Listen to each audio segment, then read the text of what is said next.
One. All right. We are live. Ladies and gentlemen, welcome to Hot Breath, the show where you learn comedy from the pros. Every Wednesday on our YouTube channel, we do a live Q&A with an industry influencer, and this is a guest that I am super excited about, who's doing a lot for the comedy industry, both in front of and behind the scenes. And I'm excited to learn more about her story and how comedians can really start building their own careers like she's helped so many amazing comedians do. So honestly, there's not much on Google about her, so we're really gonna dive deep on this. But ladies and gentlemen, welcome to the Hot Breathiverse, the one, the only Boss Lady Nay, everyone. Give it up for the Boss Lady. Hey. This is so cool. We actually started a few minutes late because we were chopping it up, and I'm on white people time. You know how we be. But how are you doing? You look super comfy over there. I am. Thank you. Hanging out, chilling, talking to you. I'm excited. So thanks for having me. Oh my gosh, thank you. And just for context, could you give us a little of your bio here, kind of like who you are and what you do? Because I'm familiar with you through our mutual connections, but if people like Google your name right now, there's really not that much out there. Listen, my background is PR, so if you need my services, I got you. Oh, I love it. No, well, my government official name, Natalia Stroman.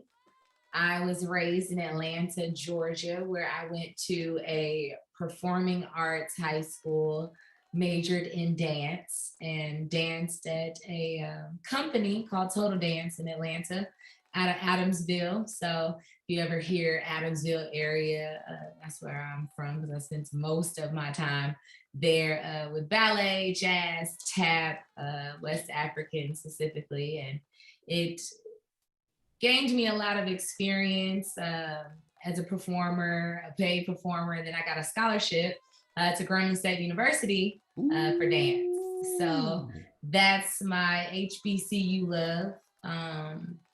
And I hail from there, if you will. So I have a lot of roots in Louisiana. One of my clients is Grambling State. I do booking for them, live shows.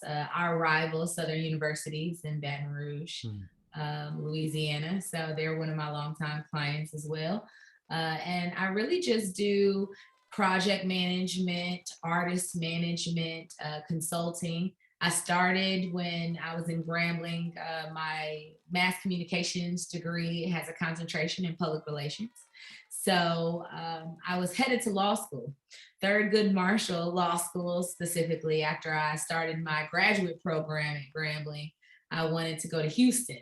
I always wanted to live in Houston. So before I actually made it a semester, even stepped foot on campus, I got a call from my dad, is a comedian, Earthquake.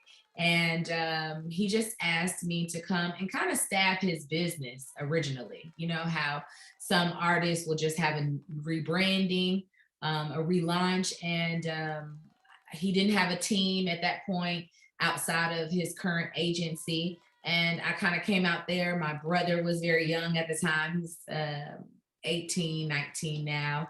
And it was kind of like stepping in, firstborn daughter when your dad's not married. And I'm the only one that was kind of raised in this business. Being from Atlanta, we owned a comedy club, Uptown Comedy Corner. It's now the original Uptown, in Atlanta still today.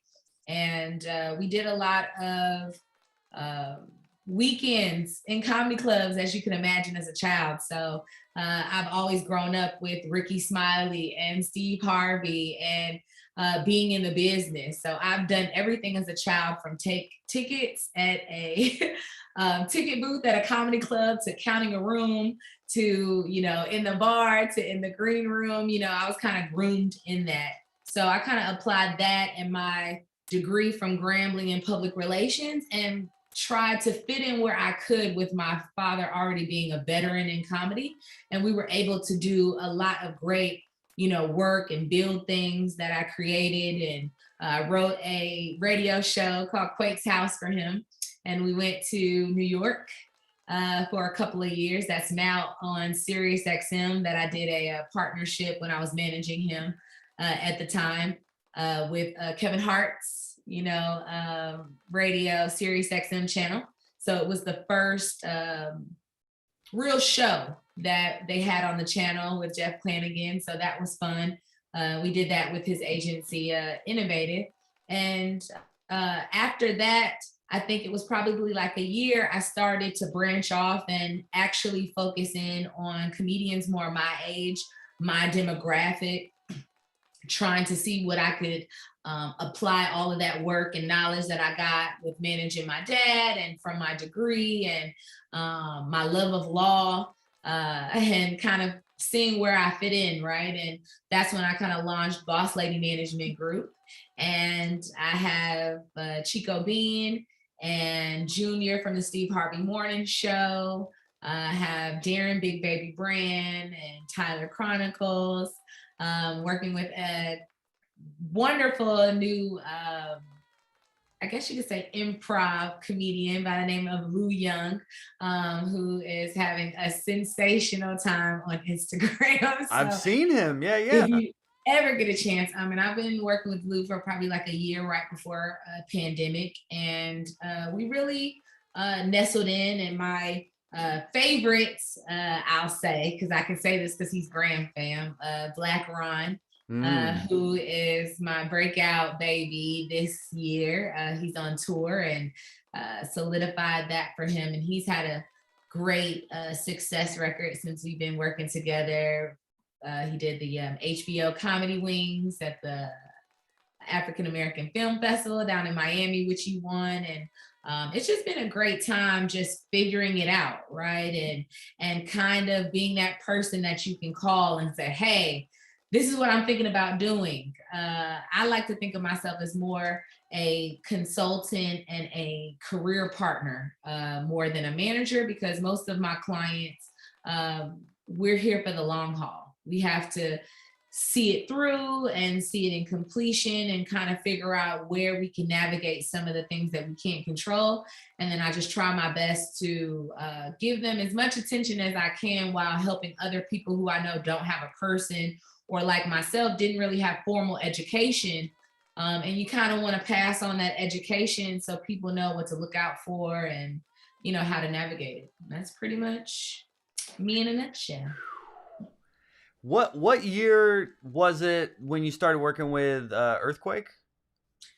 This is my 10 years, so 2012 officially, I guess you could say. 2011. Wow. Okay, yeah, I've been February 1st was my 12-year comedy anniversary. So Nice. for comedians like me, I mean, basically all I know is I'm like, I gotta write a lot, I gotta perform a lot. I gotta write a lot, I gotta perform a lot. But like the business side, it's show business. Right. It's two jobs that we have. So like, what are some common, like, or like what, like, all right, let's make this very selfish. All right, if you were to like work with me, you knowing kind of context for like you and I know each other some, like, what would you do working with me to kind of? I've been working in comedy 12 years. I have this podcast. It's like, I'm supposed to be Will Ferrell right now. What is, you know what I mean? I have gratitude, but it's like, what would you do? Well, the first thing is you have to acknowledge that comedy has it the hardest. That I feel like I can definitively say just from moving around in other places, even in music. And music is terrifying. And it's super, super hard. But at least when you make it, you get some sense of respect, right? In comedy, you can make it. And there's still some places who are like, yeah, you made it over there, buddy. You know what I mean? You didn't make it right here, though. And you're like, what do I have to do? So it's perspective. Where's your thought process as a comic? What do you want to do? Because some people see themselves in a place, and we've got to be honest about that. So is it you're not being able to perform, Joel? Is that where the hiccup is? Let's start with what the immediate thing is. Some people say, I can't get into comedy clubs. And then it's not that you can't get into comedy clubs, You don't want to get in the comedy clubs unless it's on the weekend. So you're fighting for a weekend. Now we have to think of inventory. Let's do numbers. I break it down literally to a science. What's the capacity? What's your ticket price? So can you sell 100 tickets at $20 by yourself? Not what did the club advertise? Because people feel, well, if they told them on the radio I was coming, yeah. That's taken into account what the radio can sell. But I'm asking you, can you put it on Eventbrite? Do you have that power? If I just say I have Joel coming to my house, how many of my friends are coming? That's your power. Did you have that power in high school? A lot of these comedians, you have to look at, who are you as a person? Do you have the power to bring people to Thanksgiving? Are they saying, is Joel going to be there? Because if Joel's coming, I'm coming. Are you the cousin that comes, to grandma's house and all the cousins come because you're there? Mm-hmm. You have to hone in that power. And if that's a no and you don't naturally have that, then we have to be honest about, do you go into Walmart and just peruse the aisles? Because that's what you're expecting people to do now. I'm just walking up and down and hoping that Joel pops up on the shelf. And I say, I'll try this. I have to be in Walmart. I have to have the time. I have to not be going in there for another specific item. And that really, perspective-wise, in my experience, helps comics break it down into a business. And if that's too complicated for you, then you just want to be responsible for the jokes. And if you just want to be responsible for the jokes, be honest about how much you need to pay somebody to be responsible for the things you don't want to be responsible for. And that's where your investment in your career goes. Mm-hmm. Because when I'm out here working and put you in a position to have an opportunity, that's where the writing and the telling jokes and hole in the wall comes into play. That's where the preparation meets the opportunity. But everybody can't go get both. You can't go get an opportunity and prepare for it. Right? So what do you want me to do? Are you hiring me to give you an opportunity you've been preparing for? Or do you want me to just be honest with you and say, even though you've been doing it for 12 years, Joel, like you've been preparing to do it for 12 years. You're like, damn. You've been preparing to do it for 12 years. So you're where you are, Joel. You're where you are. Because in the old days with my dad, I'm sure you heard that. Like you have to put 20 years in comedy before. Facts. So for 12 years, you've been 8, 9, 10. You know what I mean? That's what you were preparing. So that way, when 20 came, you're like, where's my sitcom? Right. Where's my movie? So it's not that it's wrong, it's just change when things change. If you see somebody who's been in it for 3 years, don't say, hey, he skipped the line. Say, hey, what did he do? Yeah, and that's social media. Like, I mean, that's the, and I've had Desi Banks on here. I've had Chico, I mean, basically all your clients I've had on here as well. So it's like, that seems to be the new wave is it's like that Walmart aisle shopping, that's social media, and you've got to be in front of people and you've got to have that following. And it's like, it's a whole other skill set beyond, I have that old school mentality. I think that your dad comes from of like, just kill on stage, just kill and people will find you. But it's like, social media, it's like, kill on social media and then people will find you. Well, you have to think, Joe, you've been in this 12 years. Where have you found someone that made it because they killed on stage? And I mean, my father is undeniably one of the greatest, undeniable. To ever grab a microphone. Yep. And my childhood memories come from the fact that he's a closer. He's a natural disaster. The show's over after that. You get what I'm saying? Oh, yeah. And that was the thing that I got to see from a love perspective, because as a daughter, you want that person to win. You get what I'm saying? But at the same time, from a business standpoint, I also saw why I could never get him to come to my college either. You know what I mean? So there's a gap that we missed in the college days that I think people like Kevin Hart tapped into, because he would go and circulate all the colleges and then go to the arenas. You know, we looked at the colleges of, you all don't have any money, and I'm not speaking to you about bills and real life experiences, right? Because historically, comedians could put a great spin on real life issues, and we didn't always look at college kids as dealing with real life issues, you know? So I think there was a bit of a disconnect between this huge HBCU movement and focus on that demographic that Chico Bean is a product of, and Darren Big Baby Brand is a part of. You get what I'm saying? Osama bin Drankin, he is huge at North Carolina A&T. You've got these comedians who looked up to people like my dad, right? But people like my dad didn't go to college, don't have that Greek HBCU tie, but are friends with Deion Sanders and remember those days. So it's a different time where now maybe we can integrate live events into bowl games like they do for Roll Tide and, you know, some of the huge PWIs who have those budgets, and then kind of build something that we remember from our memory of, you know, the D.L. Hughley's and Cedric the Entertainers being the kings of comedy. We don't really have an opportunity to become the kings of comedy just by killing on stage. And we were too young to know that they didn't get the kings of comedy just by killing on stage. It was, they had agents who were like, I have this script. You know, Bernie Mac was constantly like, I have a show idea. You have Dave Chappelle, his nickname was Pilot Boy. So this generation is, he's a phenomenon. He's our great. We love him. But if you were raised in this, you were like, he was knocking on every single door. Yeah. Even when he got on Comedy Central, it wasn't like ABC Scandal Reveal. It was, who's watching that until the ratings, you know, come out. So I think my original point was that it's a hard business, right? And we've never seen anybody make it just off of that. So if you know that, use the Gen X mentality of smarter, not harder, and still get on the microphone. Never leave that, because Jay Leno taught us that. Yep. No matter what.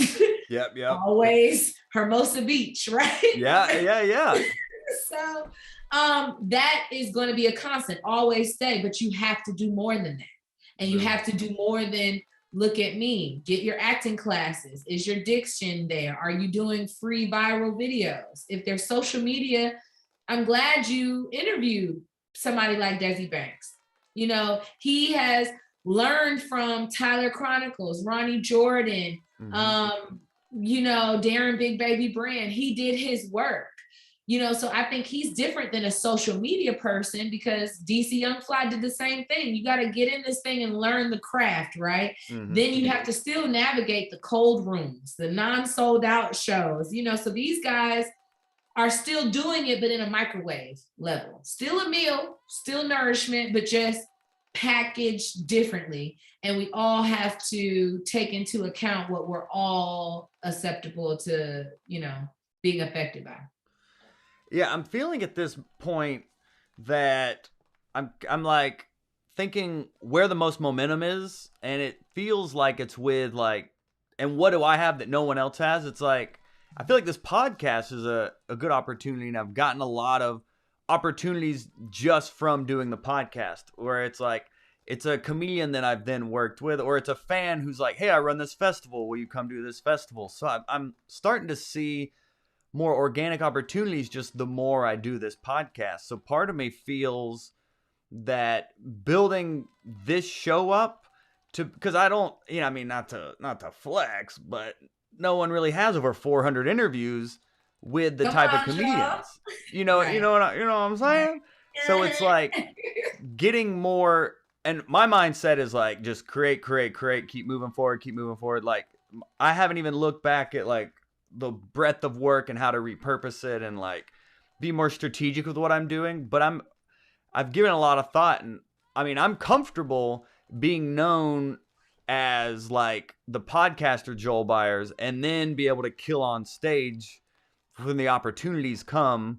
And like, but I think I'm at a point now I'm more comfortable just going all in on making this show great instead of like, okay, well, what's my social media strategy and like what skits am I going to do and who do I collaborate with? I almost feel like this podcast is kind of like an empty, like an untapped market, really, that I just have already put a lot of work into. And if I could find a way to be more, I don't know, strategic about how I'm doing it and the moves I'm making with it, that I feel like this could become like the portal to like that fame that I'm looking for.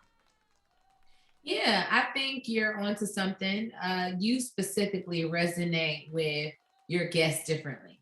And I can just say that from my clients that you've interviewed, right? And that's that Oprah effect. You know, how can you get certain things out of people or have certain type of conversations? But you're absolutely right. The good part about being a comedian and having a podcast is it's easy for people to want to hear your point of view on other things. And if you learned anything from, you know, shout out to the fam 85 South, we have a podcast, right?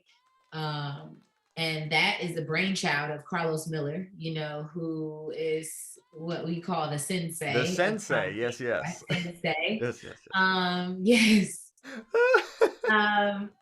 And being able to apply a thing if he's a creative, right? So there's a podcast. So even though he started it, it's his brainchild, and he was able to navigate the recipe now where the touring 85 South group is Chico, DC, and Carlos, right? We also have podcast deals with Black Effects. That's a separate deal.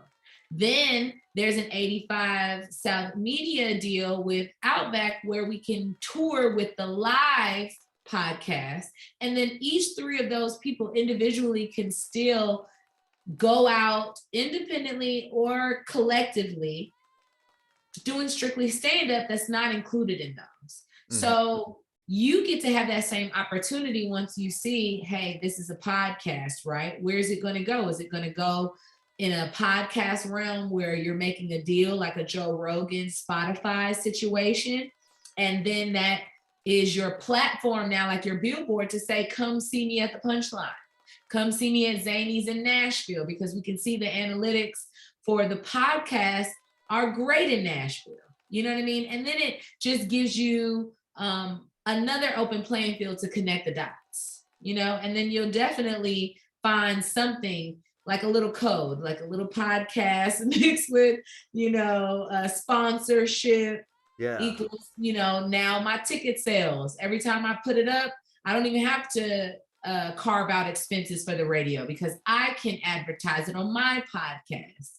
So I'm my own advertising platform. And that's something 85 South has done brilliantly just by building it up, where it's a platform that's a production company where we can advertise the people who have helped build it on that platform eternally without having to, you know, pay radio or even Instagram to run an ad for. So yeah, and right now the show is primarily like aspiring and like working comedians. Like the audience is, even though I have interviewed like a Cedric the Entertainer and like Jeff Foxworthy and like, you know, big name comedians, the audience is still primarily like comedians essentially, which is dope, and that's who the show is for. But yeah, I feel like there's something missing, that like connecting to the bigger comedy community of just comedy fans who would come see a show. You know what I mean?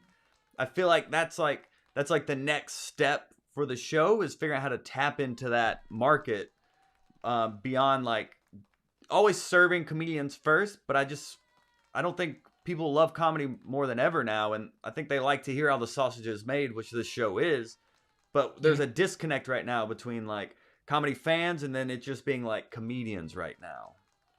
Maybe you look at behind the scenes, you know, where you can get something that fans always wanted to know, like what happened, you know. The tea? Are you saying the tea? You know, the tea. We love tea now. If I had to come to Hot Breath to find out what happened, you know, with Cedric the Entertainer on that one Charlotte show, or, you know, something like that. Yeah. That's what love to see. You know, you still get the education, and maybe the consumer learns how human comedians are, and that's always a hard thing too. Once you hit that fame, Chico said it best about fame is nothing but having strangers feel like they know you, and people who know you feel like you're a stranger. You know, Mm, so it's a balance, you know? So maybe if we get more interviews like you that can see, oh, Jess Foxworthy is a human person, you know, you'll yeah. approach it differently when you see him in the Target. So it could almost be you coming from like a branding and a PR background as well. It could almost be like the show right now is positioned as like comedy education.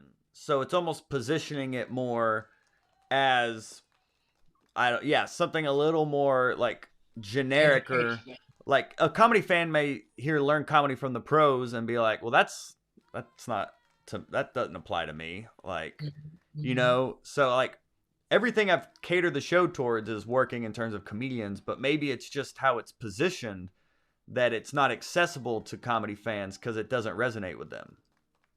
Maybe do dropping jewels with Joel on Hot Breath. Ooh, That was drop in. free. That was free. Okay, consultation. Drop in jewels with Joel. That's just me talking. You're saying? Yeah, you need, well, when you are getting that specific tea, that maybe that could be a segment.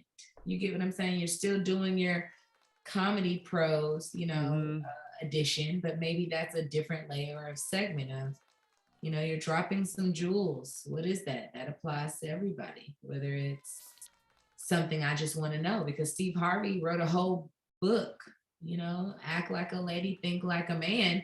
And there were a lot of non-comedy fans who took a lot of valuable information, you know, so you'll get that audience if they find someone who's um, intellectual enough that they can receive it from. I think you'll open that audience.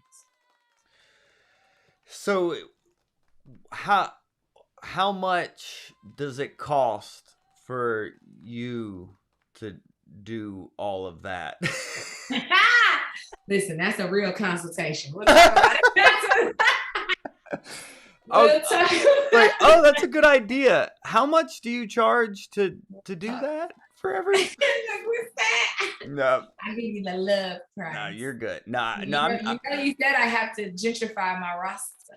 that I would never want to come across as appropriating Just kidding. I any. said that. Yeah, any of that. You know, no. No. You know, you're super, super love. No, but it's stuff like that that I love that, you know, come off. Giving that type of energy is what I love to do. Just sitting around hanging out, right? It's almost like, would you rather $50,000 or having a dinner with Oprah? You know what I mean? That's the thing with me. It's the implementation that's the work. It's the time. It's the accountability of, Joel, once we decide that this is what we're doing, I'm Mm-hmm. going to see it through until people go, wow, that podcast is the number one podcast. I didn't know. They don't know. You had over 400 Exactly. interviews. You were asking back when people were booking weekends and saying, hey, we can set up right here. We can set up at the hotel. They don't see that. They only see, you know, like 85 South. We always joke, Carlos Miller is the only one who's never missed an 85 South episode. You know what I Oh mean? yeah, So he's always been there. that work and dedication, they see us and say, oh, you sold out the arena in North Carolina. It's like, yeah, but you didn't see the days when Carlos was there. In Um, the trap. you know, the trap, Yeah, yeah. and, you know, doing what needed to be done. So that way you can say, oh, yeah, that 85 South podcast that hosted the BET Awards. So it's not so much how much do you charge, but how bad do you want it? How bad do you want to see it through? And what position can I play, if nothing else, to be your accountability partner and say, hey, Joe, didn't we talk about this? I have not seen this. Let's Yeah. next step it. So it's a process. I say it typically takes a good 2 years to get in tandem minimum. Yeah, yeah, of working Really get, together yeah, to a start catching solid 2 years. stride. Yeah, for the first year, it's like, see what you do naturally, because nobody wants to be told what to do, about themselves. You don't want to come in and say, don't do that. Stop doing this and change everything around. And you feel like you have a manager. It's okay, Joel, what do you like to do? What are you doing this for? Your wife, your baby, what's this? And I'm going to take that same tenacity in whether it's a green room writer of he doesn't like Dasani water too. I don't. It's a thing. Tyler Chronicles, it's a thing. I love it. Oh, he's always, him and I both have always been on the water game. We both love water. Gang. But some people, I come from drinkers. My father's, infamous for 1738. Now it's Macallan 18, but before it was a specific liquor, right? So in that same breath that I would say to a promoter about some Remy Martin, I need to know that you don't drink liquor and you won't drink any water if the only one that's available is one that you have a disconnect with specifically.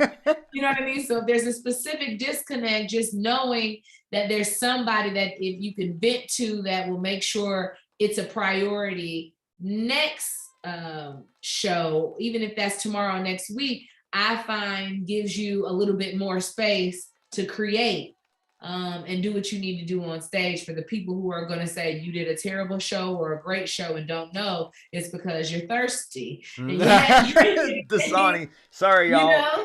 It's that Dasani drip. Dasani drip, Goodness.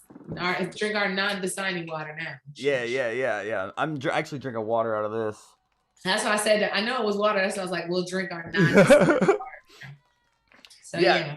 Okay, cool. Yeah, I appreciate that insight. Because it is like, 12 years in the game. It's like, and I'm at a point the motivation is like being able to provide more stability for like my family. So if me being able to, have the freedom to pursue this job and the volatility of it, especially during the pandemic and whatnot, I would like to take that pressure off my wife and her be able to do whatever she wants type deal, So if she wants, just giving the option. So I'm really focused on stability right now. And when I traced, I gave a lot of thought to like, I looked at all like my favorite comedians and I tracked like how they got to where they were, like how they started to then where they got to where they are.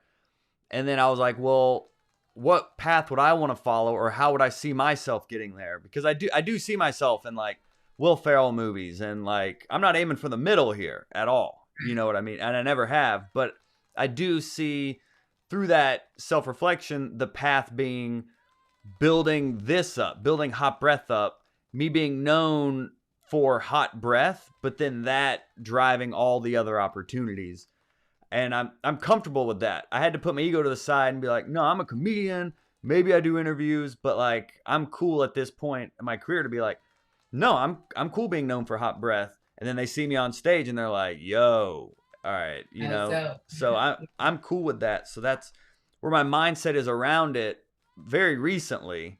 So it's just now like, getting to that next level, like you're saying, of like, well, what does that look like? Then who is the show for if you're trying to get beyond comedians, and how can it be positioned and branded in a way to where it is like the people behind the punchlines, as opposed to like not just how do they write the punchlines, but really get into like the story behind these comedians I'm interviewing. And that's where your goal is. Your gold is because you have to bring your own audience. We always think the audience will come, and it's really what comes first, the chicken or the egg, right? Is it if I'm properly advertised they will come, or if they will come anyway, will they properly advertise me? You know what I mean? So you have to figure that out. If you already know who your audience is and you wanted to expand, those are the people who pay $25 and 2-item minimums and stand outside in the cold and, don't demand refunds and wait 6 to 8 weeks when they order your merchandise on your website and it still hasn't come yet, and they're not in the DMs like, where the hell is my hoodie? It'll get to that, but they have to be your people, because your people love you for you, and you wouldn't want manufactured love in any other instance. So Will Ferrell has his people, but put yourself in a light that will make people love you in a movie that they love. You know what I mean? That's what Chris Tucker did with Friday and all those Staple or even Rush Hour. You know, it's somebody I love in a movie that I love. So it's the same thing. And now everyone's producing. You have people who are going viral and famous from Sundance film. So it's not the same as it was. Let me go read off a paper for this audition or this live tape I'm not going to get unless I'm with a big name agency. If you can act, that's your calling card on social media. You know what I mean? There's casting directors looking for the way that you look, just aesthetically, your face, how you can play younger and not older. That's going to benefit you. But a casting director needs to know that you're available and you can read off of a script. You know what I mean? Yeah. That makes sense. Yeah.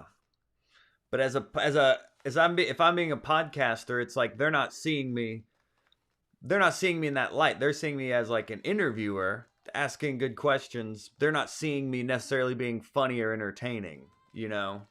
But if they go on your social media and they see you in a skit, I can see your range. True. You know what I mean? So those are the separate checks like we talked about earlier with the 85 and Chico Bean comparison, right? You want to be able to get multiple streams of income anyway. Right, for sure. So if I already have a podcast check, I'm looking for a podcast deal. If I already know my stand-up, I'm looking for where can I get in these clubs? You know, how can I leverage it? But it all goes to who is your audience for who? I don't know. You'll find out because they'll come. They'll come. Okay. You know, and you'll know. But right now, at least you know you're pandering to comedians.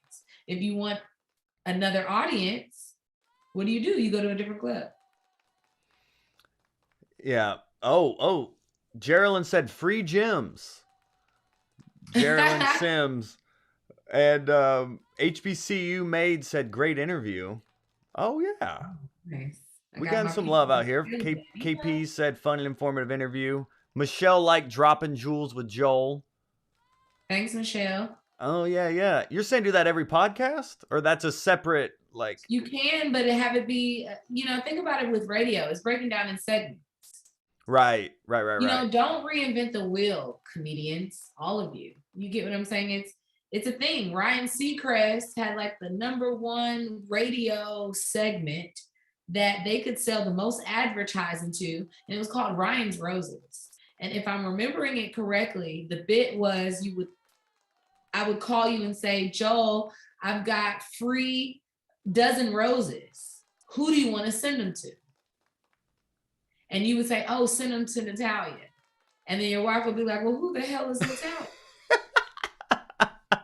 It's Boss Lady Nay. You know, they're like, no. You know, so that would be the bit. And the idea on radio is with the old people, Russ Parr, and you have Tom Joyner. It's on a clock. You're going to tune in 10 till the hour. We're doing this, right? We're telling you ABC's dropping your favorite TV show at 8 p.m., 7 Central, right? I'm letting you know. You need to let me know what's happening at what time.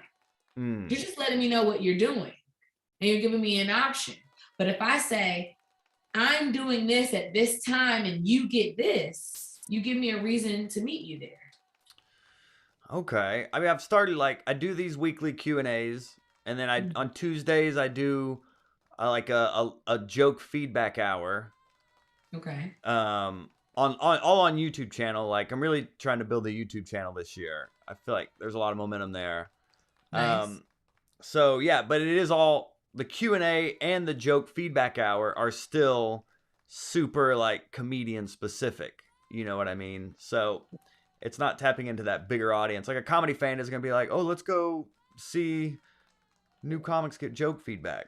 Well, he will, but it's how you advertise it. That's where that marketing comes into play, right? If we're doing a consultation, the way just my brain works, I'm like, okay, if this is what you need to do, let's find a clip, even out of this interview me and you were having, right? Mm-hmm. Something I said applies to other businesses. You take it out of excerpt. You headline it, Dropping Jewels with Joel. You send them to the YouTube. Bada bing, bada boom. Okay. That seems like a great place. And then your advertisement. It was like, oh, what's Dropping Jewels with Joel? I don't know, but I went on this Hot Breath podcast, and then they were talking about this and then that, and then I'm getting other things. And it might be a different excerpt. It might not be the whole interview, but it might be that part where it's just 10 minutes of when somebody was dropping jewels in a continuous fashion. You know, most of us go on tangents. We start talking about one thing, and next thing you know, we're in real estate business by the end of the interview. But it's all relevant. I mean, Marquez just said amazing nuggets dropped. And Michael says, wow, she knows her stuff. Great interview. And Justin Fleming, lovely listening to you, Natalia. Very insightful. Oh, thank you. Savvy Comics says, we love you, Joel. So, yeah, I mean, the people that rock with the show rock with it heavy. And you even said that with, like, people who've heard, like, Chico's interview, like, out on the road, they'll reference the interview. So, like, people that find the show rock with it heavy.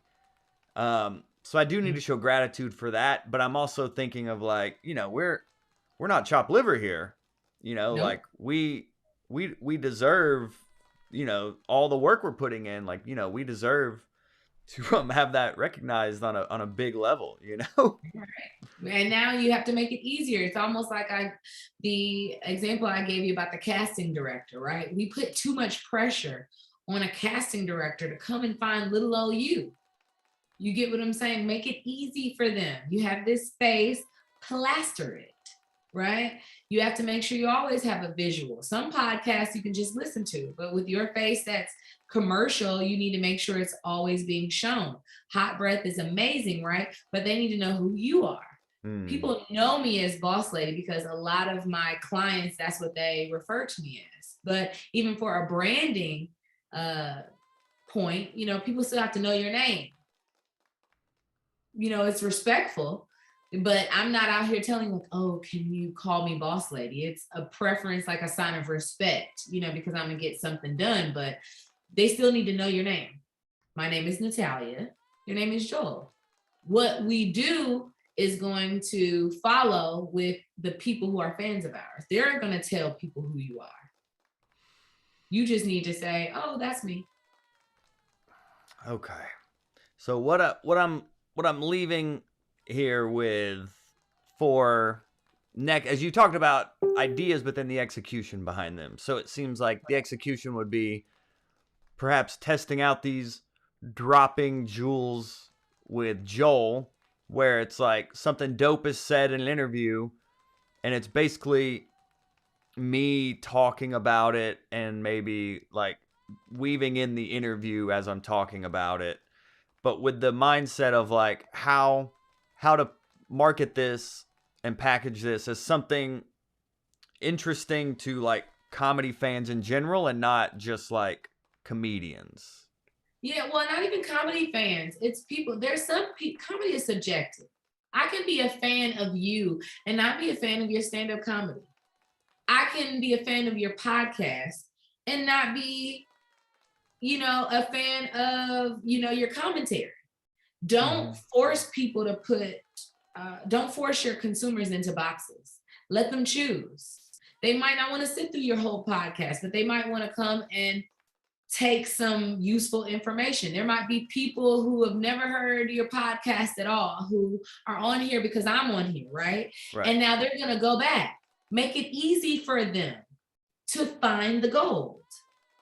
You get what I'm saying? Go and say, oh, if I know I have an urban audience today, let me go to some of the things that I think would resonate. That's not to say TD Jakes only preaches to Black churches. You get what I'm saying? But I need to still find value in what he says, no matter what the audience is. So find the value and the audience will find what you put out, if that makes sense. If you say, hey, this is Dropping Jewels with Joel, and you did a 10-minute compilation of things that you valued, and you just said something at the beginning. Here are some of my most favorite memories of our podcast. And these are the most impactful things. Tell me what your favorite thing is. You post the compilation, you start a dialogue. You might have missed some things. Somebody might say, oh, my favorite nugget was this. Now you've already got episode 2 in the works. I like the compilation. Yeah, I like the top most impactful like quotes from like 400 interviews. Like, I like that route. Like and you doing don't have to one do of those 400 because you have 400. Just do from 21, from 19, from October. You know what I mean? Oh yeah, that's what I meant. Like top 5 or 10. Yeah. Not like not all of them, but like starting there, giving them like the cream of the crop, and then them telling me what they believe the cream of the crop is, and creating more off of that. Yeah. I like that. I'm excited about that format. And then you can use that as a marketing tool with your social media to drive to your YouTube page and your podcast, just by taking those excerpts, so that way you don't feel like you need to go out and shoot new material. Comics always feel like, oh, I need to shoot today. And I'm like, your old stuff works. Music people do it all the time. You play an old record and we're still jamming. That has nothing to do with me not going to the concert and buying a ticket. Throwback Thursday is helpful. Throw it back. They give you the hashtags. Use them.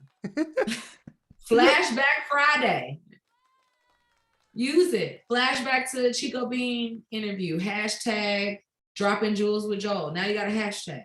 Hey, we got a hashtag out of this. Hey. That's still free. Still free. Gang. I did my Joe Shiesty dance.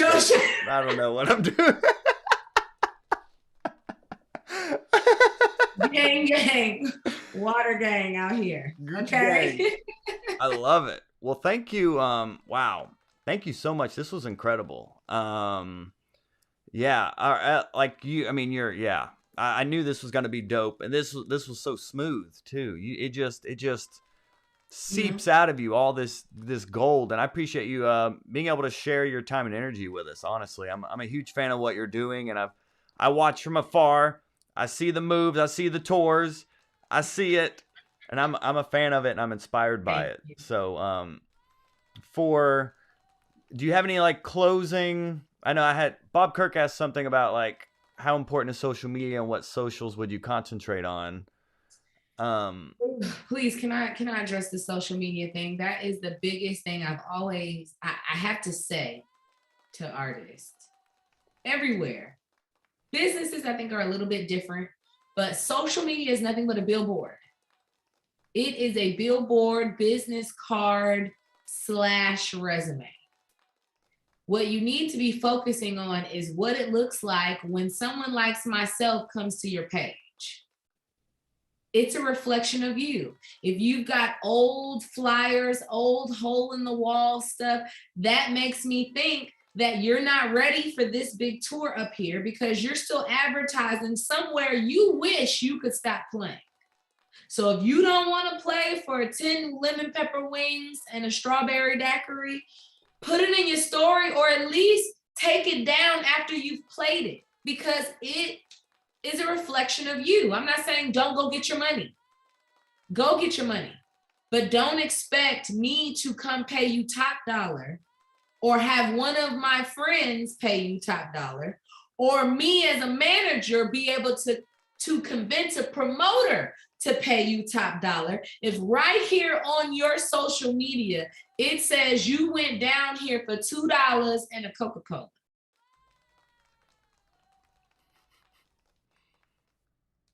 Focus on that before you focus on following. Why would somebody want to follow you? You got this $2 Coca-Cola flyer on here. Why? I don't want to see it, and I know you. So I'm, out of respect, muting it. And I'm missing the good stuff because I'm sick of the things, because everyone's like, stay busy, stay busy. No. Quality over quantity. If you need to stay active, go live regularly. But your posts need to be a reflection of you, your personality, your business, or how much money. If we can start there, I think we'll be better. But whatever platform showcases that the best is what you need to focus on. If you are live, like Big Baby is live. He is a live character. His TikTok goes crazy. Mm. You know what I mean? So if that's something you're into where you're wanting to do acting, TikTok is for you. You can act out your favorite scenes. You want to be in movies? That's where you should focus your energy on. TikTok. Why would you focus your energy on social media if you say, "Hey Joel, I put a T-shirt on your website, right?" And you didn't sell any. That lets you know people who are buying things aren't coming to your page. So what makes you think me putting you at the State Farm Arena in Atlanta is going to change those same 10 people buying a T-shirt versus you get what I'm saying? Yep. Are they coming to be entertained? Are they coming to get information? Some comics post flyers and you can't even read what city it's in. I'm like, where are you gonna be? You're just worried about being advertised. It says comedy explosion. We can't see where. We have no idea. Why are you posting it? So be intentional. What's your purpose for writing? To inform, to persuade. Let's take it to English. What is your purpose of being social on social media? To entertain, to inform, to have a platform. Then you should know which one you should be using. You know. So, but what do I know? I love how like turnt you got right there. Like you're like, let's just address this really quick. My DMs go crazy. Listen, I'm single because they are blocking the shots that could be shot with these frivolous. Help me out, boss lady. I need to get my followers up. How do I get my followers up? Buy them. That's how. You want followers? Purchase them. If you get them 11 million tomorrow, Joe, that does not mean I have more opportunities for you. Mm-hmm. So stop it with asking people. It's not social media. And I can say this definitively. Outside of an advertising deal that was based on analytics, have I ever done a deal for any of my clients based on their social media? Huh. I don't go into a negotiation saying Chico Bean has 2.5 million on Instagram. Why would I do that? They're just going to want him to advertise the show. Chico Bean's followers are not purchased and they are not accustomed to us pandering to them. So why would we start? They're following him because they know when he has on an outfit, they're going to see it. Oh, he always flexing on them. Oh, with the look down. With the look. It's kind of with the look down. Every time. Always the fresh kicks the look down. Always. Now, you know, Darren Brand, Wake and Bake Nation. Yep. Let him go live. They will go on smoke break so quick. You know what I mean? So you have to let people know, but the people on Instagram are not looking for that on his TikTok. The people on TikTok aren't going on Instagram going, where is that? You know what I mean?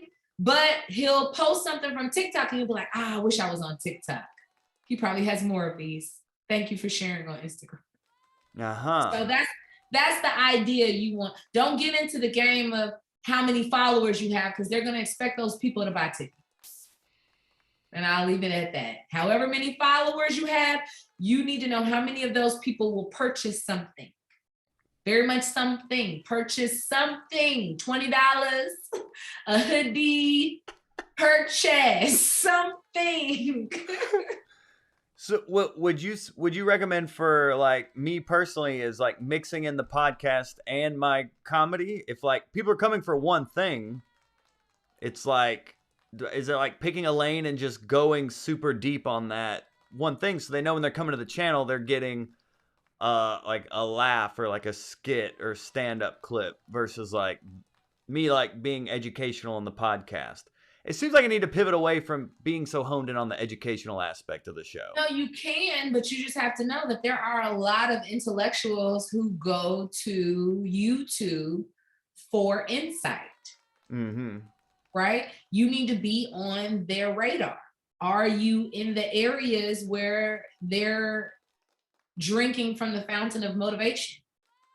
Does your podcast pop up as a suggested video when they're going and seeing some of the people that they consider mentors? Right? Where you are in social media is where nobody wants to learn. They don't even want to read. Why are you trying to educate me somewhere where I'm trying to,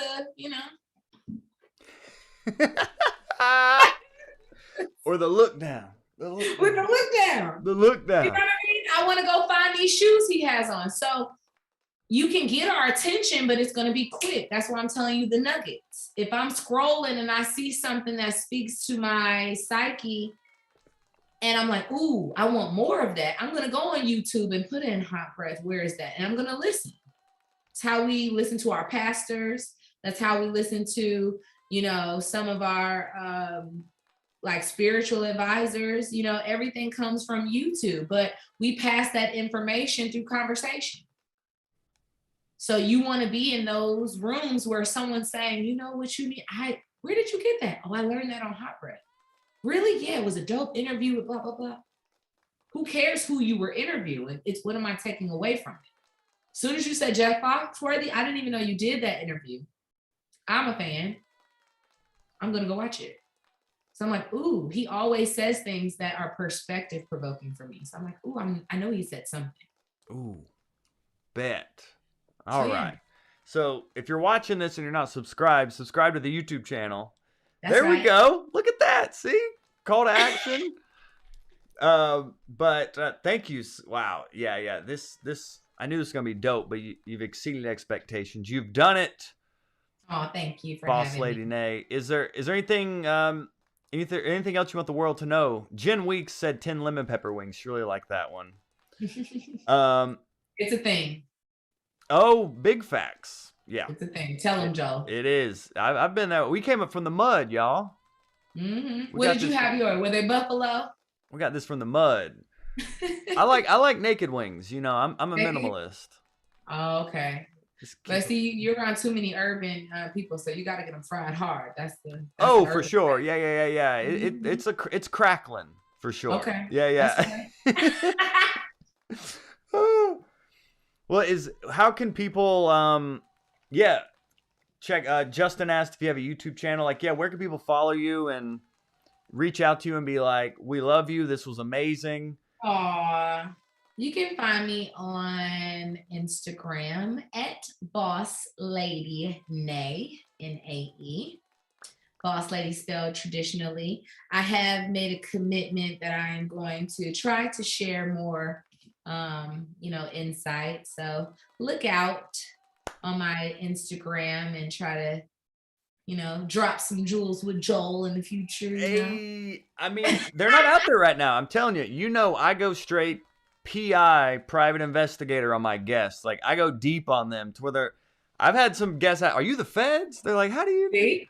So I tried to go there and there's nothing. And you are a well of wisdom that I think the world really needs to hear. So yeah, anything I can do on my end to help with that, I'm here. But I'm excited to hear that you're wanting to kind of start doing that more. Yeah, I am launching Boss Talks, if you will. Giving some insight. There's a lot of business owners who just don't have a person to ask. Just like you said, like for somebody like me, what would you advise, and then just try to give wisdom. I'm one of those people that can learn from other people's mistakes. But I had to make them because everyone hid their mistakes. So it's, I'm happy to share mine. So I was like, please don't be me. I tell my little sister Raw all the time, like, you have an older sister. Be so much better than me. I'll tell you everything I did. Because it's not on Google, so you're going to have to tell her. Yeah. Right. It's not on Google, but it's important to let people know so that way they can see. But anytime, happy to to help and happy to be here. But check me out on Instagram and we'll get something going. Pow, pow, pow. So if you enjoyed Boss Lady Nay, go send her a DM, slide in there very politely, and let her know she dropped a lot of jewels today. Dropping gems, dropping jewels with Joel. We're going to do it. I won't let you down. Please don't. All right. Have a good day, Hot Breathverse. Thanks for watching, everyone. We love you all so much. Bye-bye. Bye.